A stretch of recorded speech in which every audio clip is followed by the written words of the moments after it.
मी गेले होते बिशीला आणि बिशीला आज आमची इथे ना साडी अशी थीम होती, त्यामुळे साडी घातलेली आहे. आणि साडी घातल्यानंतर बघा कामं करायचं म्हणजे जीवावर येतं. पण म्हटलं चला जाऊ दे, साडी वगैरे हे करावं. त्यानंतर मला एक व्हिडिओ पण शूट करायचा होता आणि पहिला ओट्यावरचा राडा वगैरे आवरून घ्यावं म्हटलं आणि त्यानंतर एक व्हिडिओ शूट केला. आणि ओट्यावरचा राडा आवरत असताना बघा साडी अशी मध्ये मध्ये पदर येतो ना, खूप असं वेगळं वाटतं. कारण सवय नसते बघा आपल्याला साडी घालून काम करायची, म्हणजे मला तर कसलीच नाही. नवीन लग्न झाल्यावर सुद्धा मला साडीवर कधी काम केलेलं आठवतच नाही. कारण की माझ्या सासरी ड्रेस गाऊन म्हणा असं काही घातलं ना त्यांना आवडतं माझ्या सासऱ्यांना, त्यामुळे मला कधी प्रसंगच आला नाही की साडी घालून कामं वगैरे करायचं.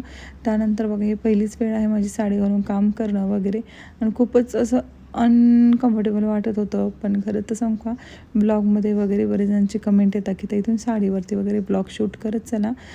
तर चालेल, मी ट्राय करेनच ब्लॉग शूट करायचं साडीवरती वगैरे.